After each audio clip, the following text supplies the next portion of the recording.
I'm going to tell you the most important thing you will ever hear.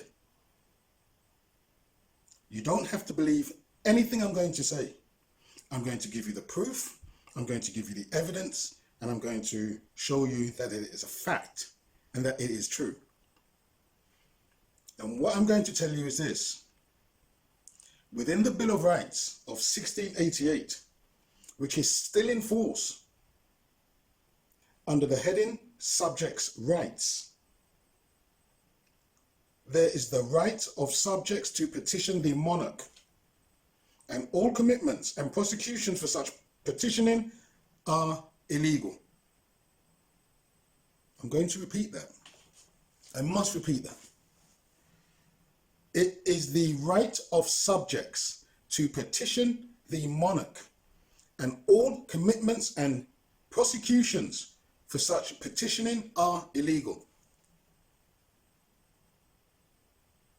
This is the greatest thing you'll ever hear, because you have, by right, under the Bill of Rights, which is still in force, it is still legal, you have the right to petition the monarch directly, and there are no consequences for doing that thing. It is your right. It is enshrined in law. Okay? Now, maybe the reason why all these petitions to government over the centuries has failed is because the government in Parliament has no obligation whatsoever to take any notice of those petitions. It's not within the Bill of Rights of 1688. The right which all subjects of the monarch has is the right to petition the monarch directly. Now, I've told you the most important thing you'll ever hear, and now I'm going to prove it to you. The Bill of Rights came about in 1688 after what they call the Glorious Revolution. Now, I have to read the act to you so that you understand exactly what it is I'm saying, so that you have clarity and you are clear in what it is I'm telling you. So bear with me. The act is an act declaring the rights and liberties of the subject and settling the succession of the crown. Okay? Whereas the Lords Spiritual and Temporal and Commons assembled at Westminster lawfully, fully and freely representing all the estates of the people of this realm, did upon the 13th day of February in the year 1688 present unto their majesties, then called and known by the names and style of William and Mary, being present in their proper persons, a certain declaration in writing made by the said Lords and Commons in the words following, viz. Whereas the late King James the second, by the assistance of diverse evil counsellors, judges and ministers employed by him, did endeavour to subvert and extirpate the Protestant religion and the laws and liberties of this kingdom, by assuming and exercising a power of dispensing with and suspending of laws, and the execution of laws without the consent of Parliament, by committing and prosecuting diverse worthy prelates for humbly petitioning to be excused from concurring to the said assumed power, by issuing and causing to be executed a commission under the Great Seal for erecting a court called the Court for Commissioners for Ecclesiastical Causes, by levying money for and to use the crown by pretence of prerogative for other time and in other manner than the same was granted by Parliament. So these were all their grievances that they laid out in Parliament. Okay? More of their grievances were these, and excessive fines have been imposed and illegal and cruel punishments inflicted. There was a recital that the late King James II had abdicated the government and that the throne was vacant, and that the Prince of Orange had written letters to the Lords and Commons for the choosing of representatives in Parliament. Okay? It goes on. And whereas the said late King James II having abdicated the government and the throne, thereby being vacant, the Prince of Orange,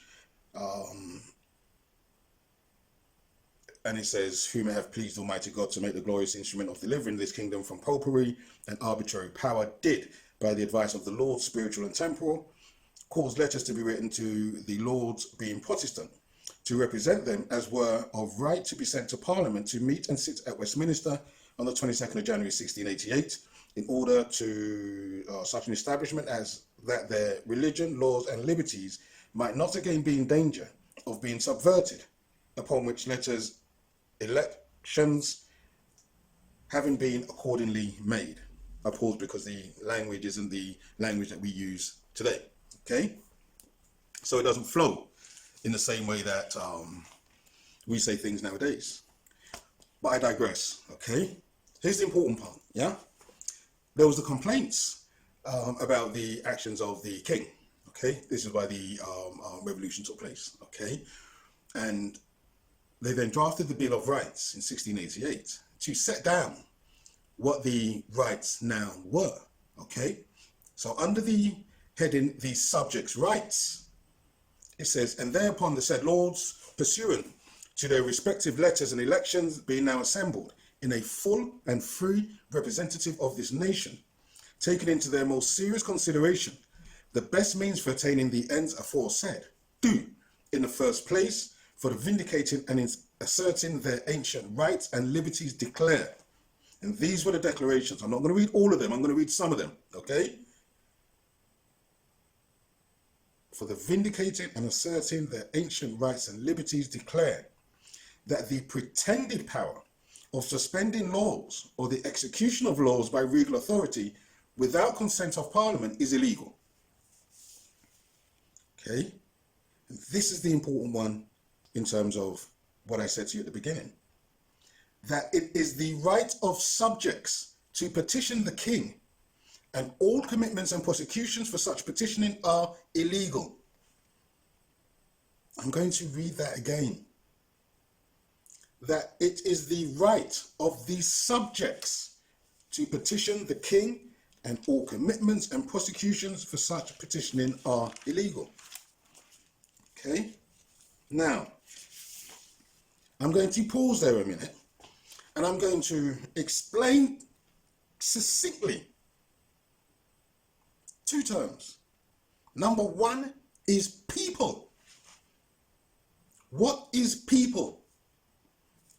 People are persons indefinitely or collectively, persons in general.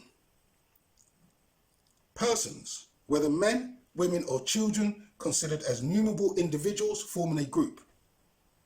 People are human beings.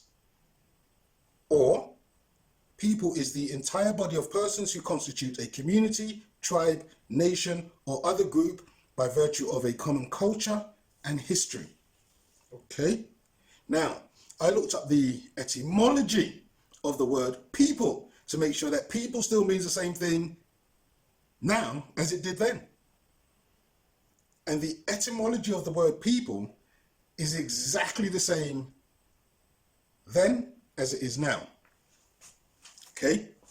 The second word that I want to focus upon is the word subject. Okay? What is a subject? A subject is a person being under the dominion, control, or influence of another. Okay? A subject is being under dominion, rule, or authority as of a sovereign, state, or some governing power. A subject owes allegiance or obedience to. Yeah? Again, I looked up the etymology of the word subject in case the meaning was different then to what it is now. But it isn't. It's exactly the same. It's exactly the same.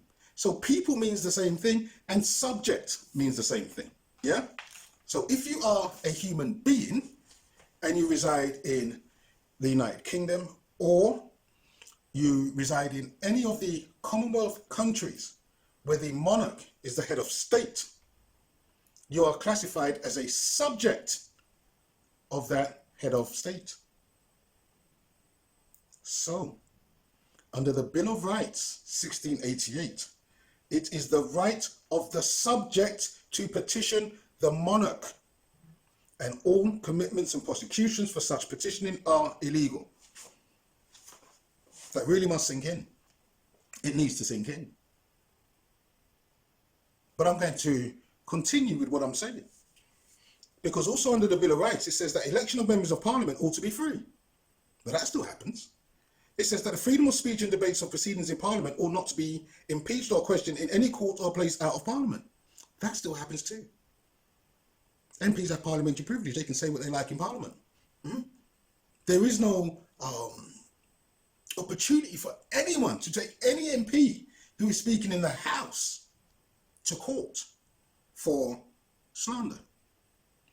This is why MPs have been able to name individuals who have taken out gagging orders. Yeah? The MPs can go into Parliament and name them.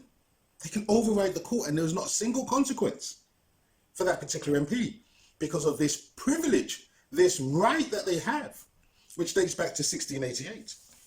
Yeah?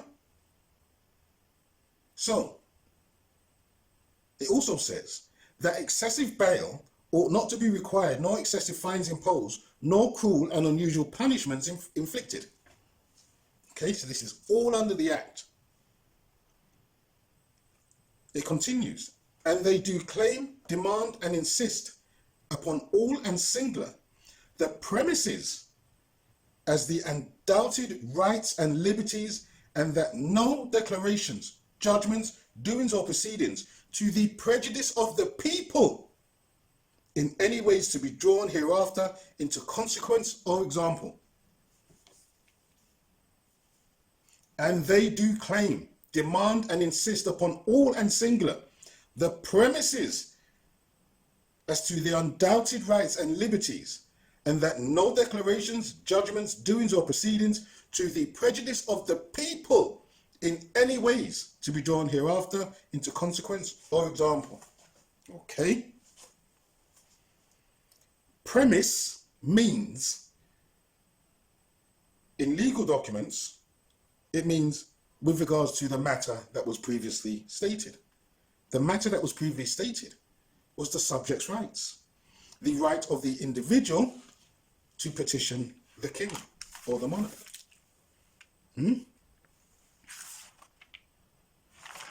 They go on, having therefore an entire confidence that William will perfect the deliverance so far advanced by him, and will still preserve them from the violation of their rights, which they have here asserted, and from all other attempts upon their religion, rights, and liberties.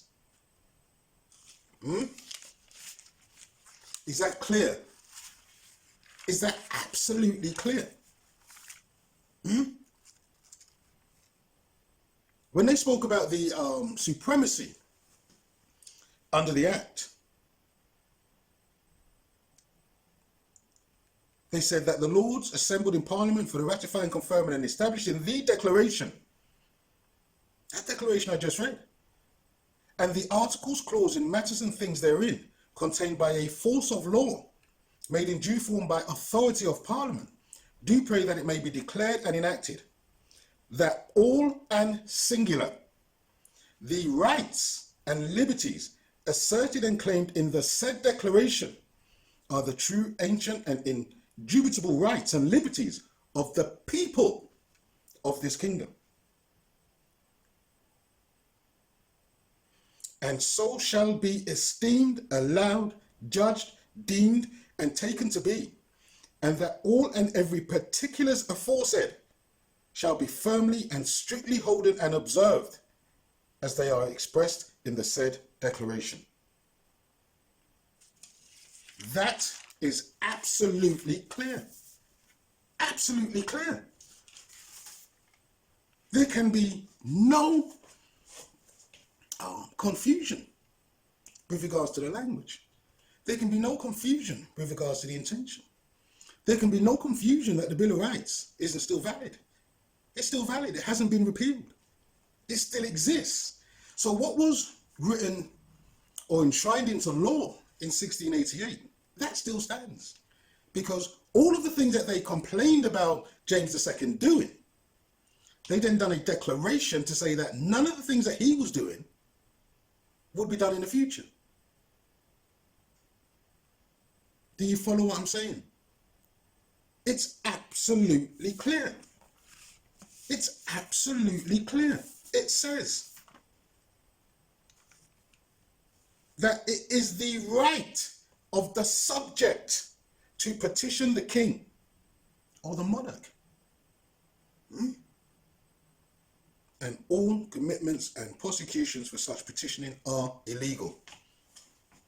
There is no consequence as a result of you petitioning the monarch. There is no consequence. This is enshrined in law. It is the right of the subject to petition the monarch.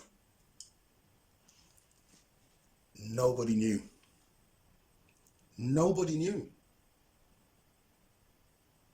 But I am telling you. So now you know. Now you know.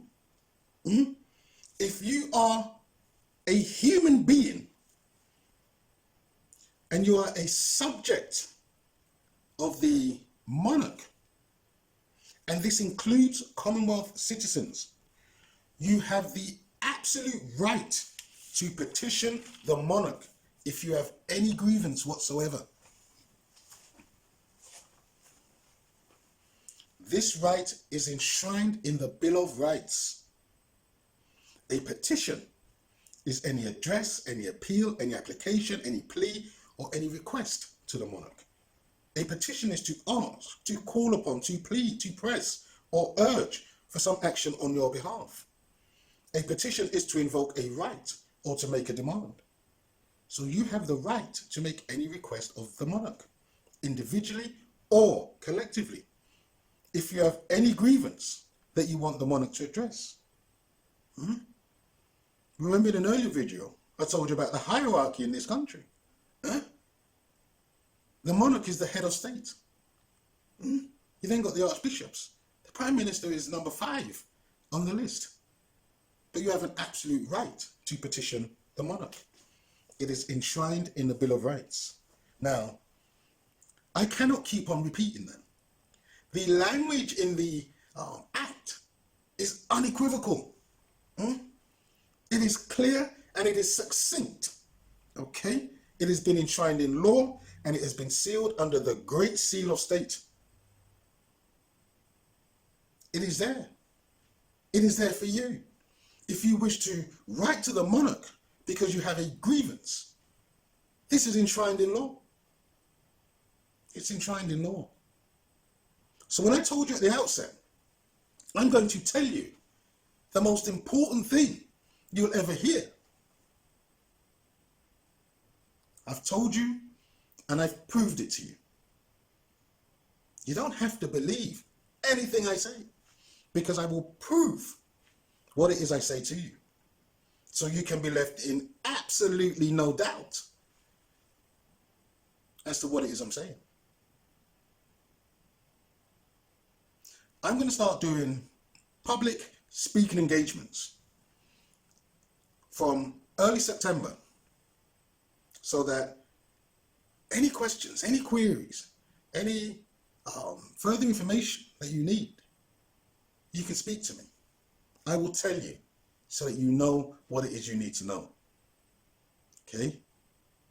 Do you remember the earlier videos when I said, if you continue to believe as you've always believed, you will continue to act as you've always acted. If you continue to act as you've always acted, you will continue to get what you've always gotten. If you want different results in your life, all you have to do is change your mind. That's all we have to do. Stop believing in the things that everyone else does just because everyone else does it. You have to act in a way that's going to get results. So I've told you the most important thing you will ever hear. You have the right to petition the monarch. it is enshrined in law.